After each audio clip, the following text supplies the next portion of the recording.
Saudara, kita bicara mengenai Pantekosta.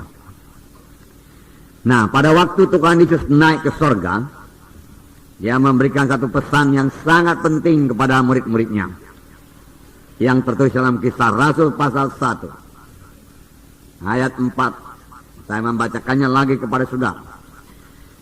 Pada suatu hari ketika Ia makan bersama-sama dengan mereka, Ia melarang mereka meninggalkan Yerusalem dan menyuruh mereka tinggal di situ menantikan janji Bapa yang demikian katanya, telah kamu dengar daripadaku, sebab Yohanes membaptis dengan air, tetapi tidak lama lagi kamu akan dibaptis dengan Roh Kudus. Tuhan Yesus sendiri mengatakannya sebelum Dia naik ke sorga, yaitu sewaktu Dia masih melayani di bumi ini.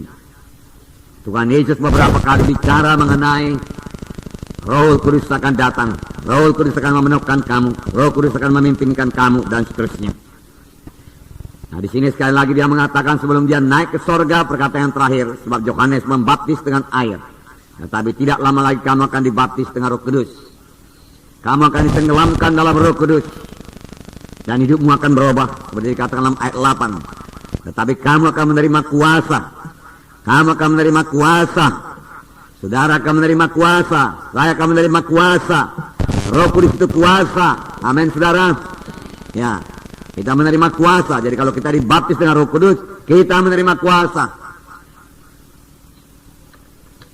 Dan kamu akan menjadi saksiku di Yerusalem dan seluruh Judea dan Samaria dan sampai ke ujung bumi. Oleh sebab itu setiap kali saudara melayani, saudaraku, melayanilah dengan kuasa Roh Kudus. Jangan melayani dengan kekuatan sendiri, akal sendiri, cara sendiri, saudaraku, cara-cara manusiawi, saudaraku, mengambil hati manusia, saudaraku. Tuhan telah berikan Roh Kudus, saudaraku. Biarlah Roh Kudus memakai saudara. Firman Tuhan berkata, kamu akan beroleh kuasa. Apa yang sangat dibutuhkan dalam pekerjaan Tuhan? Kuasa. Kuasa. Firman Tuhan berkata, huruf itu mematikan, tetapi Roh Kudus menghidupkan.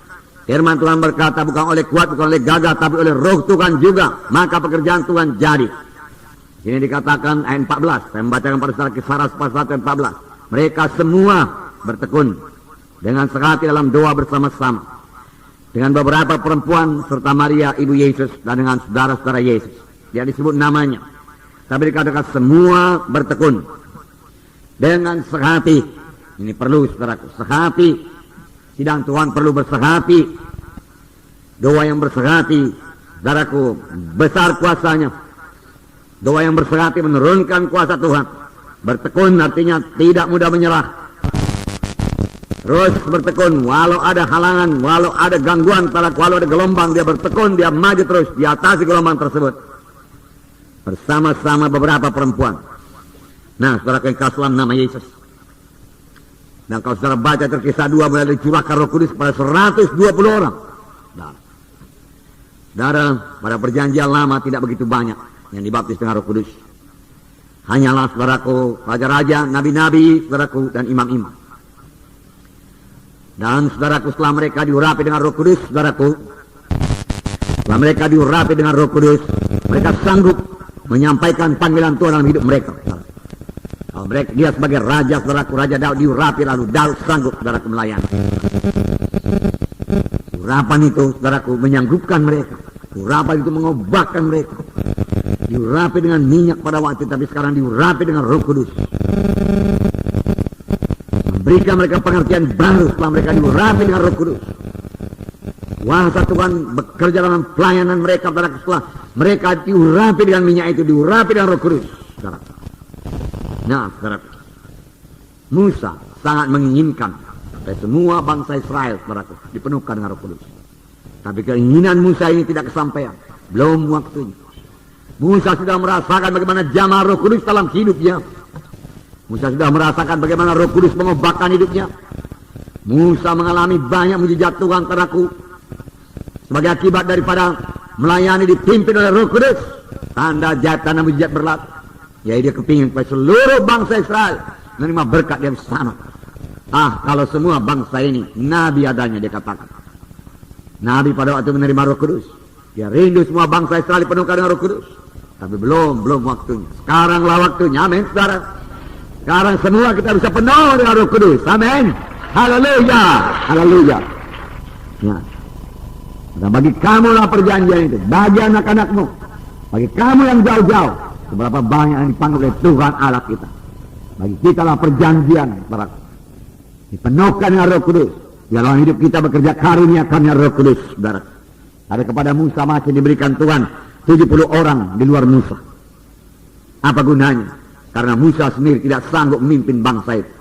Tanpa Roh Kudus tidak ada satu orang pun yang sanggup memimpin bangsa Israel, saudara. Supaya mereka sanggup memimpin. Karena Musa telah memilih 70 tua-tua sidang, saudaraku. Tua-tua daripada bangsa itu, saudara. 70 orang ini bisa memimpin, mereka harus dipenuhkan dengan Roh Kudus.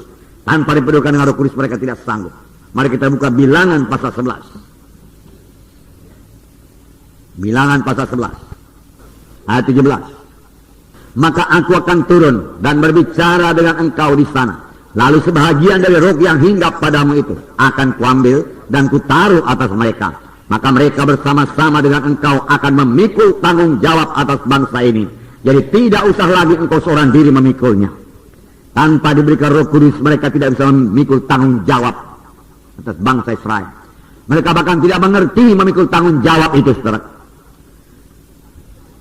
Mereka tidak mengerti. Sampai sekarang kalau kita mau mengerti perkara-perkara rohani, kita tidak bisa mengerti dengan akal manusiawi, dengan kebentaran manusia tidak bisa. Kita perlu, saudara, wahyu daripada Roh Kudus, saudara. Kita perlu Roh Kudus, saudara, bekerja dalam hati kita, saudara, menerangkan rahasia daripada firman Tuhan. Tuhan berkata kepada Musa, kumpulkan 70 tua-tua sidang. Dia katakan, lalu aku mengambil sebahagian daripada roh yang ada padamu dan kutaruh ke atas mereka. Lalu mereka, dia katakan, akan sanggup memikul tanggung jawab atas bangsa Israel bersama-sama dengan engkau. Tanpa diberikan Roh Kudus mereka tidak sanggup memikul tanggung jawab. Itu sebabnya saudara Tuhan berkata, tunggulah di Yerusalem, jangan pergi. Kamu tidak akan sanggup menegakkan perintah agung kalau bukan dengan Roh Kudus. Tuhan berkata, tunggu sampai kamu lengkap dengan kuasa dari Maha Tinggi.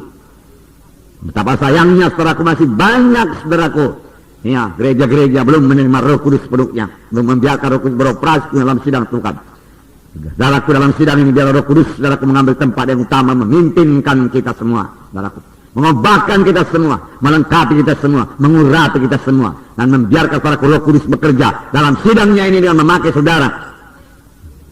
Haleluya. Nah, saudaraku, kemudian ayat 24, mari kita baca. Setelah Musa datang keluar, nah, sekali lagi sama-sama. Setelah Musa datang keluar, disampaikannya firman Tuhan itu kepada bangsa itu. Ia mengumpulkan 70 orang dari para tua-tua bangsa itu dan menyuruh mereka berdiri di sekeliling kemah. Lihat, saudaraku, ini orang yang penuh dengan Roh Kudus.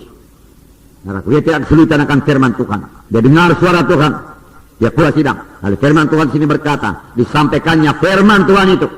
Mengapa dia bisa menyampaikan firman Tuhan? Dia sudah terima lebih dahulu firman Tuhan. Amin. Ya.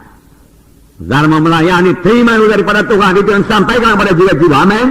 Ya. Nah, Roh Kudus yang bicara. Disampaikannya firman Tuhan. Dan karena disampaikannya apa yang dikatakan Tuhan, Tuhan meneguhkan firman-Nya, Tuhan menggenapkan firman-Nya. Nah, ini pelajaran bagi kita. Kalau ada hamba Tuhan tidak menyampaikan saudaraku firman yang seturut dengan kehendak Tuhan, maka Tuhan tidak akan meneguhkannya. Oleh sebab itu perlu persekutuan yang erat dengan Roh Kudus. Saudaraku, supaya kita dengar suara Tuhan. Musa mendengarkan suara Tuhan. Haleluya. Ayat 25. Mari kita baca. Lalu turunlah Tuhan dalam awan dan berbicara kepada Musa. Amin. Bicara kepada Musa lagi. Tuhan suka bicara sebenarnya, saudaraku. Dia mau menceritakan banyak perkara kepada kita. Tapi banyak anak-anak Tuhan tidak siap sedia. Tidak mengharapkan Tuhan bicara, tidak ekspektan dia, saudara, tidak menunggu. Firman Tuhan berkata, siapa yang menantikan Tuhan akan membarui kuatnya.